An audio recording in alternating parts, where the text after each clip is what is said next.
Okay, guys. Whew. Had a little computer problem there, so no worries. Hopefully, we got it worked out. This is Livewire. I'm your host, Jared Moore.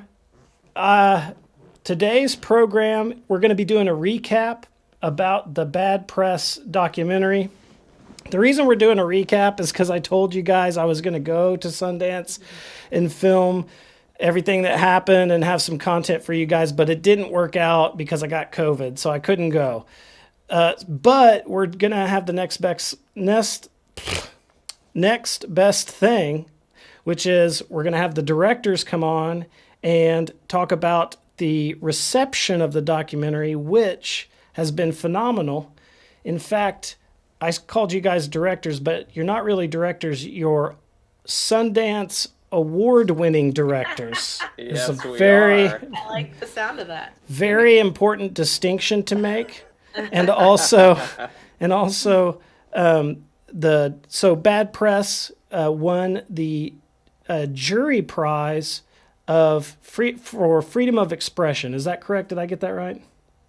Yes, in the U.S. documentary competition, we won the special jury prize for freedom of expression. Yes, and all of the reviews so far on Rotten Tomatoes, you can check that out. There's some links to other outlets' reviews of the documentary, but it's 100% on Rotten Tomatoes, which means it's good, guys.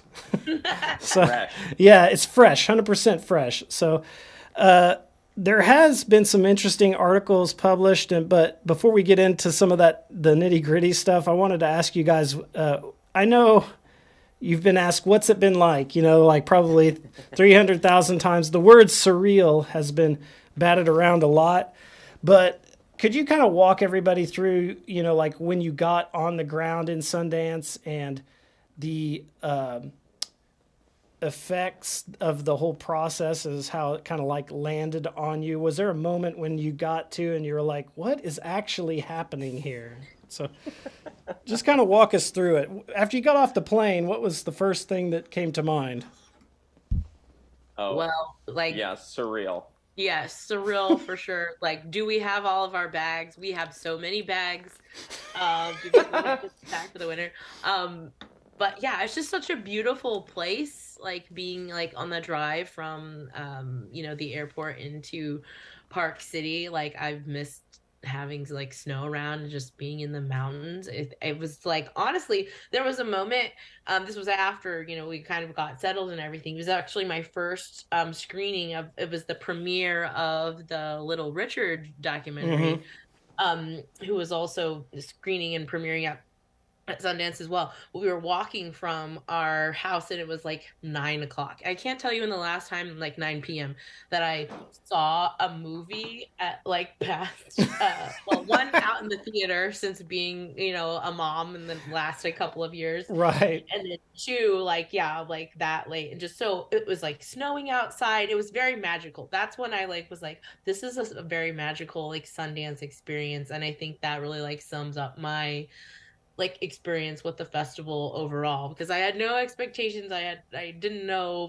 what to expect, but so there was this piece of like showing our film there, but also just being surrounded by the filmmaking community and like being a part of the excitement with other people who just love movies as much as you do, and are part of this process, and you get to ask them questions and like engage with them about their experiences. And so it's so nice to be outside of that, like vacuum of like Right. editing for 4 years and working on our own film, to actually like be there in this really like special environment. So that's what I'll say. I would describe it as magical. Yeah, for sure. Yeah, it was pretty exciting being. I think it hit me that we got a film into Sundance, and like that this was all kind of culminating here when we were walking around like on our first day. And because I've been there as an editor and I've been there as kind of an audience member, and but never had like a film there. And so it was kind of funny. I was, whoever I was with, I'd just be like, this is crazy. Like, and people would be like, what are you talking about? Like, this has been, you've been like you knew you got in, you know, like a month ago, you know, and I'd just be walking around going like, oh my God, like, this is nuts, you know, this is crazy. And I just kept like kind of having that moment repeatedly. And yeah, I also saw I think a moment that really hit me was I saw the premiere of Fair Play. That was a narrative film.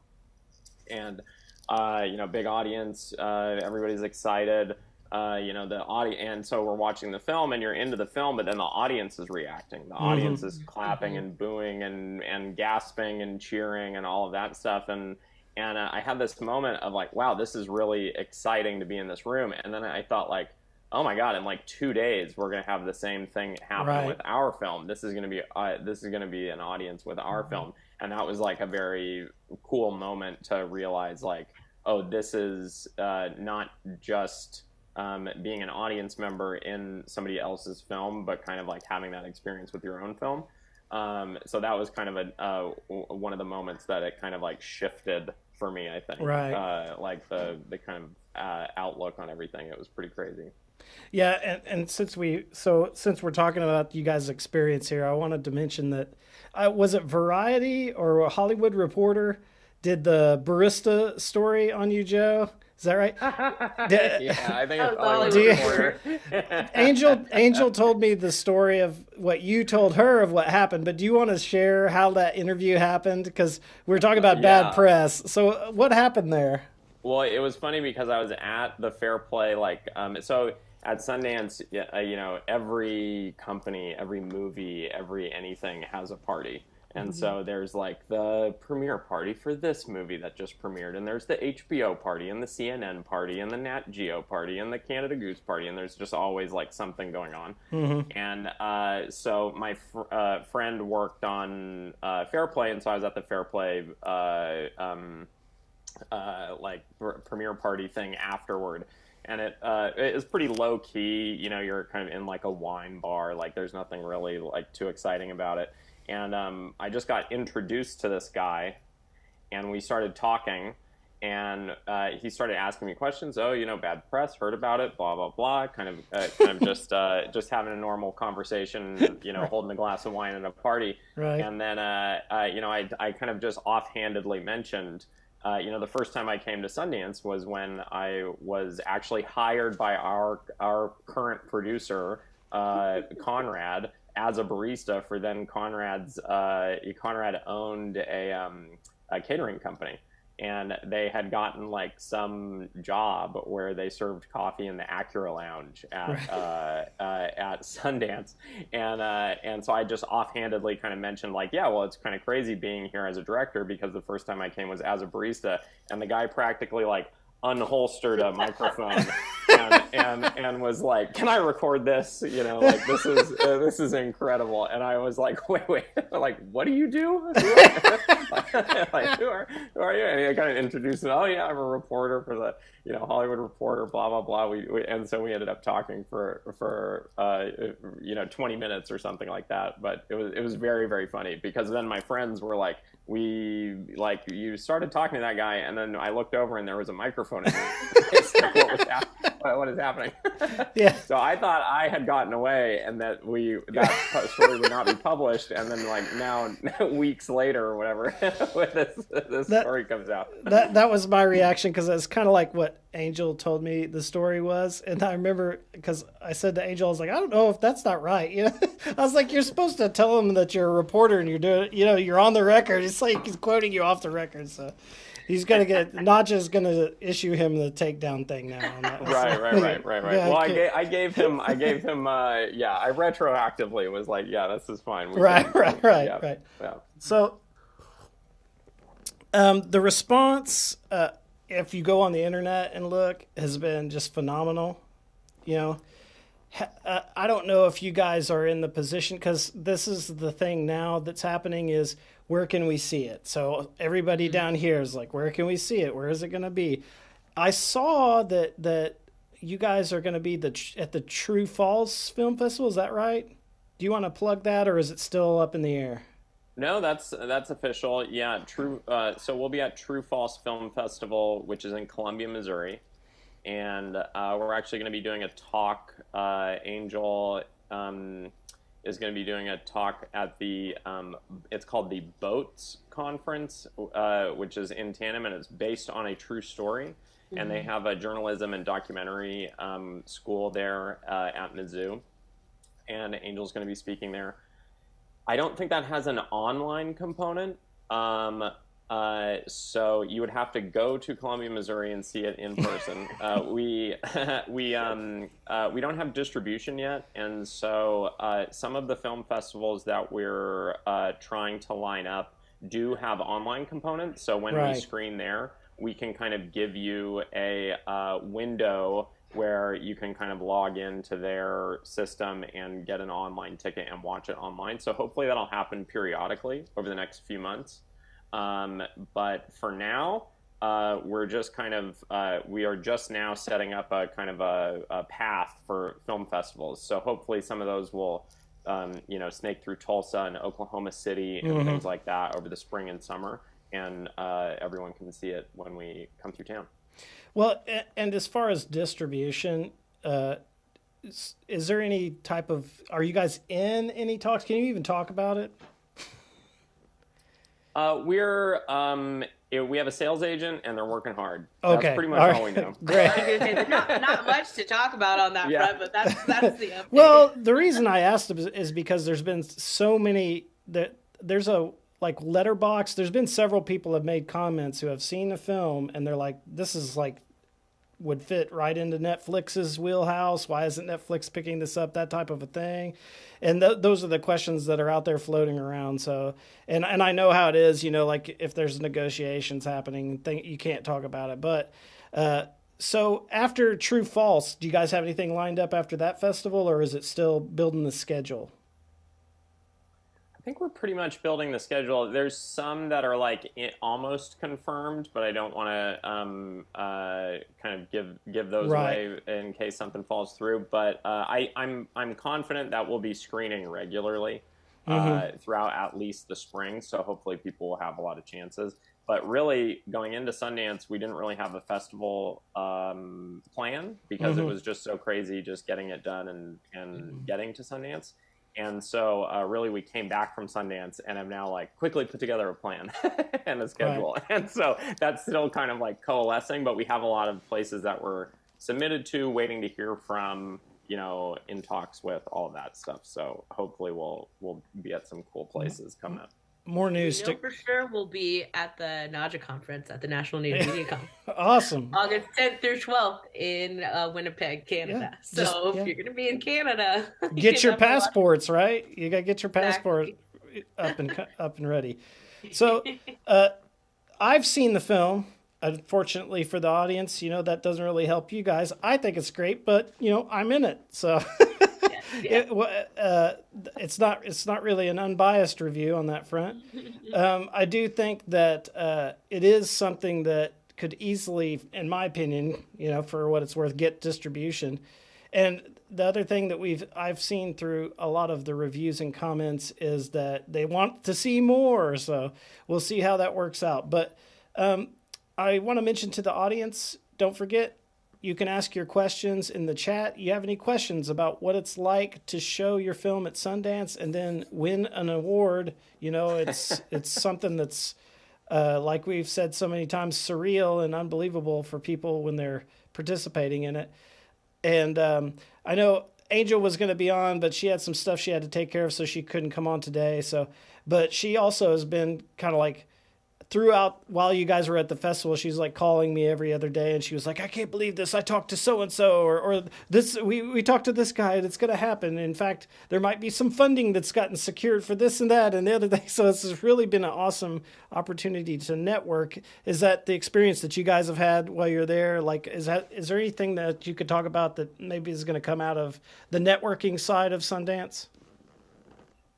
Oh, good question. What were some of the, I know practically every screening we got pulled aside by someone, whether it was film professors or journalism teachers or people from different journalism like organizations. Do you remember anybody specific, Becca? Oh gosh, no one specific, but like all of those that you mentioned, and then Naja members themselves. Who had actually there was one, Luella Bryan, who had another film, Murder in Bighorn. Oh, pardon me, I have to cough real quick. We are both still recovering from Sundance COVID. Yeah, your audio censoring thing on your Zoom is great, Becca. I just didn't even hear any of those coughs. all the audience is seeing is this, but there's no cough sound, so it's awesome. Yeah, I'm glad that was able to. I did what for the audience. I'm glad that you mentioned that you guys got the COVID. It wasn't for me, guys. It wasn't for me. So, but the True False Festival. For anybody who doesn't know anything about it, could you guys kind of touch on it a little bit? Because I know I saw it pop up on the search results, and I was like, what is the True False Festival? Right, and yeah, so True False is like a very, I would call it prestigious documentary-centric festival that engages in the kind of intersection between journalism and documentary, and also kind of and then they have another vein that's kind of between fiction and documentary. And so they kind of have interesting programming in their films that maybe are hybrid. Some of the films are hybrid fiction and documentary. Some of the films like involve the filmmakers explicitly. But Mizzou is a pretty cool, and it takes place in Columbia, Missouri, which is like a college town. And Mizzou is pretty cool because they have a documentary school that they started a few years ago. So you could go to film school there and learn specifically about documentary. Oh, interesting. And they have their journalism school. And so there's like a lot of really interesting talks there, and a lot of interesting people attend and stuff. And one thing that I do want to plug, and maybe Jared, you could post a link. Oh yeah, for sure. Is that every year they do a very cool thing, which is called the True Life Fund, and they raise funds in the lead up to the festival, through the festival, and all the way through April to give a donation to a protagonist of a documentary every year. And that's a person who they've deemed has done something worthwhile, and they just want to kind of recognize them and their actions that were captured on film. And this year they're doing the True Life Fund Award to Angel Ellis at Mvskoke Media for Bad Press. So that's like very exciting for Angel. Very cool to have her, and by extension you guys highlighted in that way. And that kind of we aren't like the centerpiece film or anything like that, but it kind of like puts us in this category there where they're going to talk about that throughout the festival, and they're going to kind of be promoting that. So yeah, very cool. And did we mention the dates? Did we say when it was? Oh yeah, it's March 2nd through 5th. Okay, so March. Missouri. You got time to plan the trip, guys, if you want to roll out there. And they it's have a great spot. It's fun. They do a parade every year. Yeah, that's what I was going to mention. It's very fun. If you go to their website, the True False Festival, it has a lot of photos. It looks like a party, man. It really does. They've got guys standing on top of cars yelling and everything. And so their photos, I don't know if you guys check that out. That's why I was like, what is this? Because I was like, this looks amazing. I'd never even heard of it. So yeah, they do a cool thing every year where they bring out, before every movie, they have a musician play for like a half an hour, and they bring effectively like buskers and independent musicians from all of the United States, from France, from UK. Like they bring people, and then on the final night, all of the musicians kind of go into the lobby of one of the big theaters and just like play for everyone. Wow. So they do a lot of cool things that are like kind of above and beyond just a normal kind of film festival. So it's exciting to be a part of it. Awesome. So with the festival, we're at 20 minutes, so we're getting close to the wrap time. But is there anybody from the festival or staff that you guys want to give a shout out from your experience that, like people that saved the day? I know that Angel was telling me there were some problems with the format of the film or the showing at the film. Do you want to talk about that at all? Or you want to, because people, if you weren't there, you didn't know what happened, but is there anybody that you guys want to give a shout out, say, hey, this person saved the day from Sundance? Yeah, you got any special friends at Sundance, Becca, you want to shout out? I will say a special thanks to Kristen Feely from the documentary fund program, which we are a recipient. So that's one way that I think Sundance is important, that they invest in their artists. And I actually had the opportunity to talk with the Sundance Institute Foundation and some of the funders that support the Sundance Film Festival, which are a lot of shared funders with the Native American Journalists Association. So it was a really cool opportunity to talk about bad press in our story and free press in Indian country, but also in the importance of supporting artists, even if they are emerging artists or maybe don't necessarily have the filmmaking experience, but have a really important story to tell. And so that was a really special experience for me, I think, and having the opportunity to just chat one-on-one with Kristen to talk about why that investment in especially BIPOC and Indigenous filmmakers and storytellers more generally, why that's so important, because I think there's just such a wealth of stories here and in Indian country that could benefit so much from telling them in the documentary format, because there's so much nuance, there's so much richness and detail that you can't always get in a quick digital story or a print story or even broadcast. So I think there's so many opportunities for that, and so I was really grateful for the opportunity to share why our story is important, obviously, but the support of newer and emerging artists, especially out of Indian country, why that is, I think, super, super important, and a holistic support of them as well. So not just through grants, but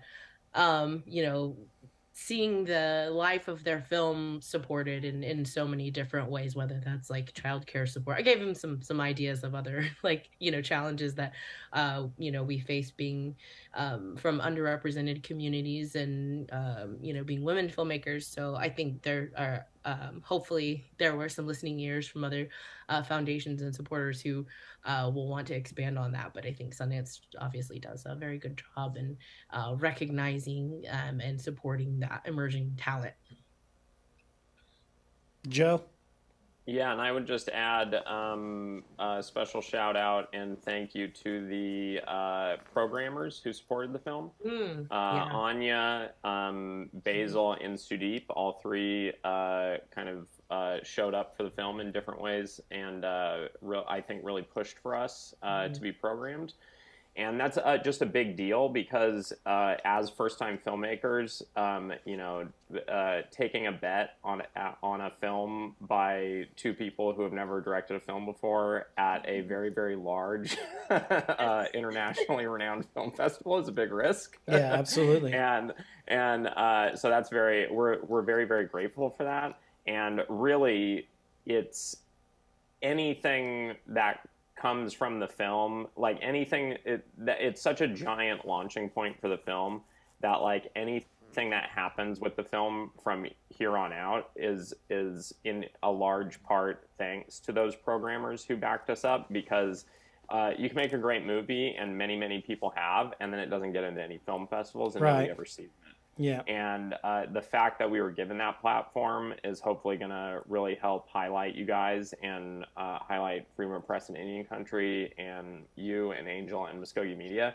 And that's really a lot of that comes from those programmers being willing to, to go out on a limb and say, we think this is a story that needs to be told. So yeah, special thanks to them. Well, Becca, you mentioned the funding. I don't know, in our process of covering this, have we ever listed all of the different grants and things that you guys, the film was a recipient of, you know, the NBC thing? You know, like did we talk about that before? I don't know if we have. I'm not sure if we have, but let's see if I can give you the rundown. So, yeah, we were 2022 NBC Original Voices Fellows, and they've been such a great support. Ford Foundation through Just Films, and then of course the Sundance Institute through the documentary fund program, and I think we also got another smaller grant through Sundance as well. And then Women in Film, we went through their financing intensive, and helped us like develop our pitch early on. That was probably like a couple of like years ago. So that's been really super helpful. And then of course, we are 2022 Gotham lab participants or fellows, I guess. And the Gotham lab was really incredible too. And it had a couple of different like components that both Joe and I and different like members of the film team and our editor Gene, you know, kind of moved through and over the course of a year. And so those kinds of opportunities, even the ones that, you know, don't actually like come with dollars attached, are really invaluable, again, especially to you know, first time like feature directors who are like what do we expect? And like I think another aspect of that too, talking about like non-monetary support, is like all the advising sessions that we had with, you know, even note sessions with like family and friends that watched the film were just so again, it's so hard to put a price tag on those like notes and that feedback that we got, especially in the last like couple of weeks as Joe was and Gene were like wrapping up the edit.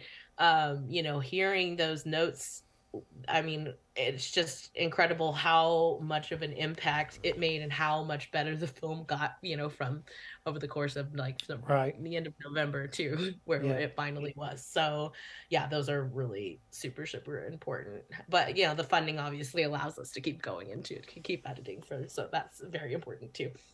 Well, Zoom's telling me I got about 4 minutes left. I did want to mention to both you guys something that kind of struck me, and I'm going to try not to get emotional about it. But at the end of the credits, you guys dedicated the film to Barney, which was great. And I'm not going to say anything else, but because people aren't going to see that until it actually gets out there. But I know for a lot of people, that was their last opportunity to see him anywhere. And some of the stuff that he says is just classic, you know, is if you could encapsulate Barney's entire life and experience into like 2 sentences, if such a thing would be possible for a person, I think you guys nailed it on that front. You know, so it's really great. And, you know, that moment where Barney says, I don't know what's going on, and I don't think anybody else does either, is to me really sums up the whole film and the whole everything that happened with the press. You know, like I know that because there were shout outs given to Angel's closing line in the documentary. I'm not going to spoil it for everybody because I also can't cuss, but to me, that was the line. Barney's line was the line that was what the battle for free press was like, was that line. So I want to thank you guys so much for coming on today, and, you know, extend the invitation that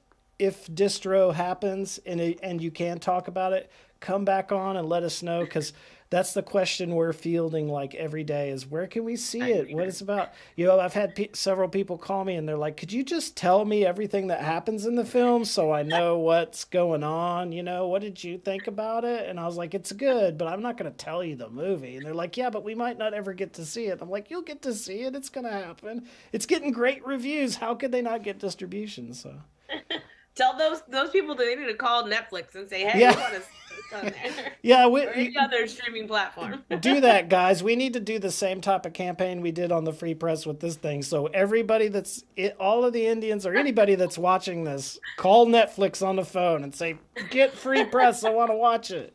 So, yeah, and if you have their number, share it with me. Yeah, me too. Yeah, absolutely. So, but thanks so much for coming on, guys. And with that being said, is there any last things you want to say? You got about a minute. No, I think we covered it. Thanks, Jared. Yeah. And start that letter writing campaign to Netflix. We're gonna take do any it. help we can get. Yeah, happy to come back whenever we get that distribution and give you all the updates, all the dirt on where you can watch it. We'll also keep you posted on the film festivals as soon as those get locked in. We can let you know, and you can post that. Yeah, and for the audience. For the audience, right before we get out of here, they might get kicked out the Zoom, but I'm going to go to one of these festivals, maybe the True False. I can't guarantee whatever, but I'm going to get to one of these festivals so you guys can try to get some of the audience response to this outside of people that are in the documentary. So, but with that being said, we've got a bunch more live wires coming up, you guys, next week and the week after that. And I'm going to sign out of here, and we'll see you guys again. Chihichoth, Lise. Mano.